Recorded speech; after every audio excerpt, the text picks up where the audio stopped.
Welcome to ADP from the Trust Bridge, the channel that discusses all data protection and cybersecurity issues.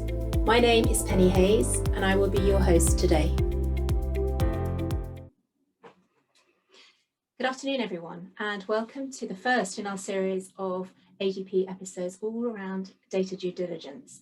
And today I'm delighted to welcome to our studio Dr. Graham Dodgson. Hello, Graham. How are you doing? Hi, great to be here.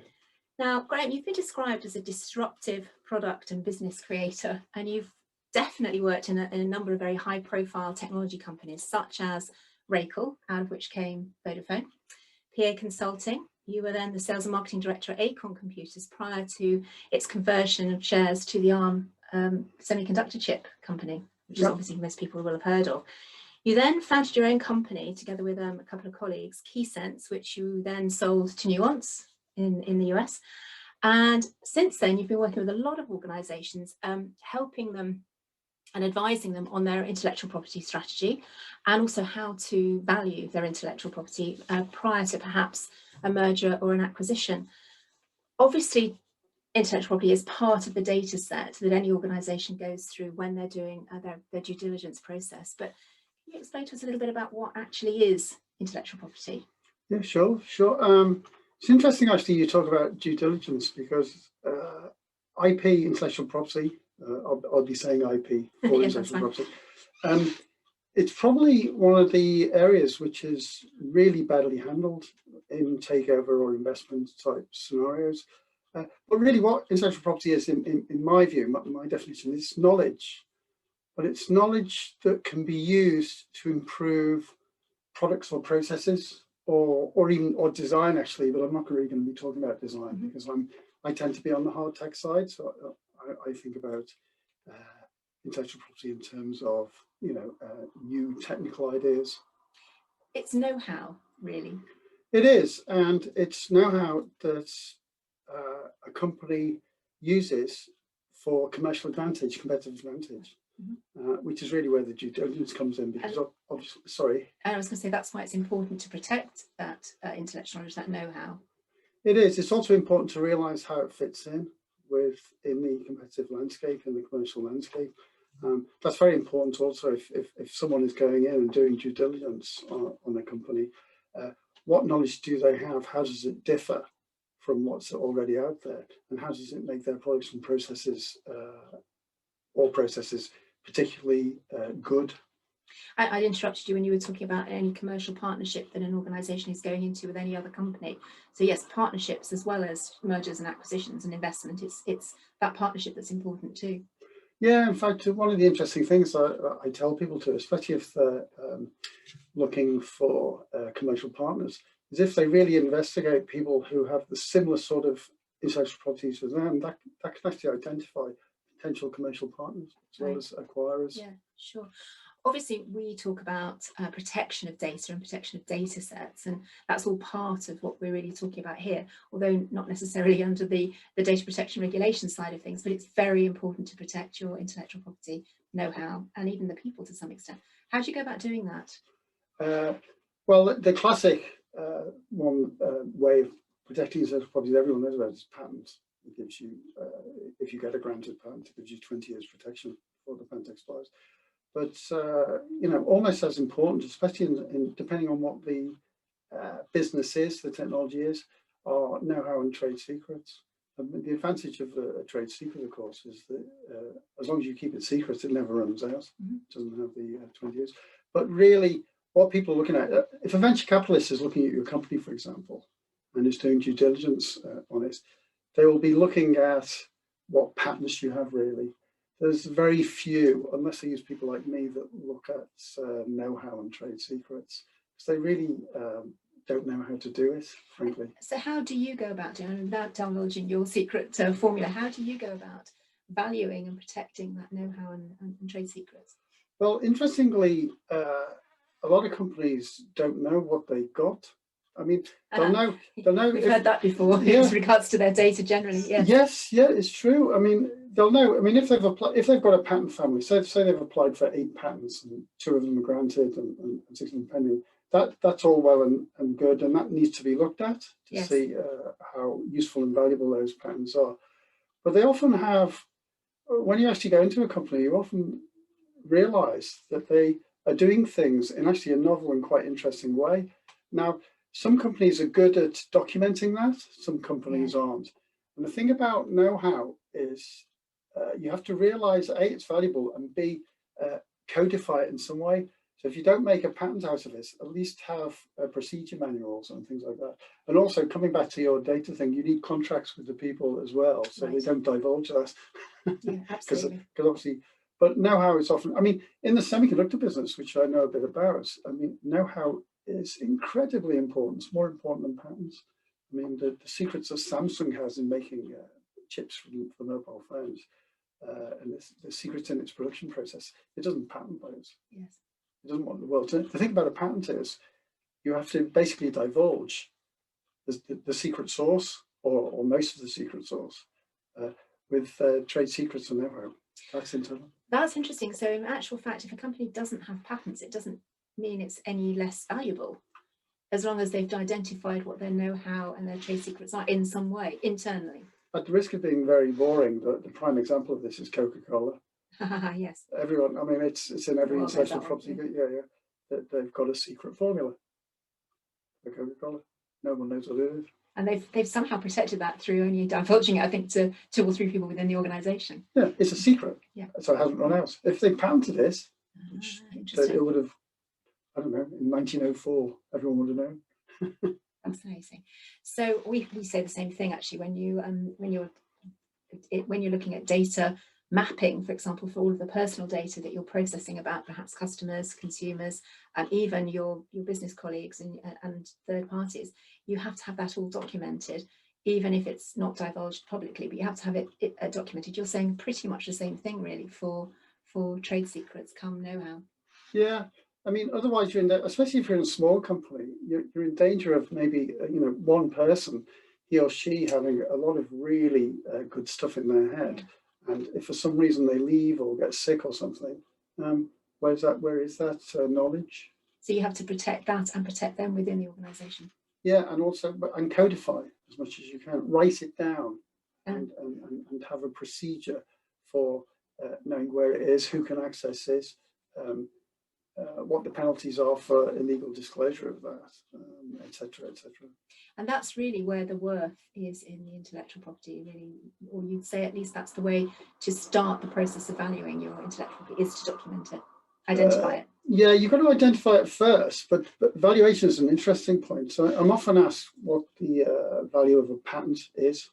And of course, I always answer is, I scare people. I say, well, the average value of a patent is about £0. It can be huge. It can be a key patent that is important for Google. And Stanford University got hundreds of millions of dollars when Google went public. But that's rare. Patents are valuable when they're implemented in products and processes. That makes them valuable. Patents are valuable when a company has started up and tried to do something, make a new product, and protected it with patents. Then the patents have some value. Patents have value also, sometimes much larger value to potential acquirers than to the company that's actually invented them. So, for example, if I have a great idea, I haven't, by the way, but if I have a great idea for how to make mobile phone cameras work better with a great chip idea, well, actually, weirdly, I probably wouldn't know what to do. But if you're a little person in the garage, you wouldn't know what to do. But if Samsung or if Google or if Apple had that patent, it could be worth billions. They could exploit it. Yeah. And so one of the things I do when I go into companies, sometimes quite large companies, is when I look at their IP portfolio, I look at not just how valuable that patent, say, is to that particular company, but how valuable it is generally in what we call the IP landscape, i.e. to competitors, to people partners you can cooperate with. And that's often where the real value is. I mean, I valued a company which, to the extent that it was worth $800 million more than they thought, wow. Simply because they had lots of patent families, but one of them, this was quite a large company actually, but one of the patent families would have been incredibly useful to a company I identified. Interesting. So it's not necessarily something that's on the balance sheet. No, I mean, some companies try and do it, again, very badly. I mean, when Google took over Motorola all those years ago, they valued their IP at some, they didn't look at Motorola's IP, they valued it at several $billion, which they wrote off totally about 9 months later, because they just thought, oh, we're getting thousands of patents, they must be worth something. But no one actually looked at them. Interesting. Well, of course, it didn't matter because it was Google. So the traditional way to value a company is to look at something like the EBITDA and use a multiplier, but you're saying there's actually hidden elements within there that actually can There can be. I mean, an accountant, if there was an accountant here now, most of them would say, oh no, but the EBITDA, or the projected revenues, if it's a pre-revenue company or early stage revenue company, they tell you because they naturally grab the knowledge in the company, because otherwise it couldn't make sales. Right. And that is an argument, but it does, and often does, miss out key aspects of unrealized potential in the knowledge of the company, and which is why someone like me going into a company, I really delve deeply. Yeah. I delve deeply into the products, the processes, but the plans as well, rather than just the financial projections, which really just take into account existing ideas of products and processes pushed forward. But you also said you look at the competitive field, if you like, the sector, to see potentially where other people could exploit that IP as well. So that's quite a major undertaking. It is, and it's why people don't do it. I mean, it's hard. I mean, classically, if, say, I talk about venture capitalists a lot because rather than acquirers, because that's the area I know. But when a venture capital company goes in and investigates the intellectual property of a particular company, they think, oh, this company is involved in, I don't know, pharmaceuticals. So they get classically a pharmaceutical professor from University College or something, expert, hire him for 2 days. Basically, and all that person has the chance to do is to check that actually, yeah, the patents look okay, they look like they won't be challenged, yeah, or they may be challenged, or so they just want a report that says, tick, yes, this company has applied for patents, tick, that yes, maybe some of them have been granted, tick, yeah, GlaxoSmithKline may come after them, but probably won't. You know, that type of level of report after 2 days. They don't really spend a couple of weeks inside the company. Looking at the potential. Looking at the potential, and also looking at what's coming along, and the 15 other patent families that might be available, or the really interesting idea about a process that particular team has, or whatever. Now, the reason I chose pharmaceuticals there is that I haven't really done that. Actually, I've worked for one pharmaceutical startup, but that was on a technical process. But I don't tend to work in that. But it does apply across a lot of different fields. And it's key data. It's key data that is often not investigated as thoroughly as it should be, because it's difficult. Yeah. So, what would be your sort of top tips, as we quite often do this, top tips for any, presumably startup right the way through to any organisation, really, when they've got products and services that they're trying to sell to another company or trying to get investment for?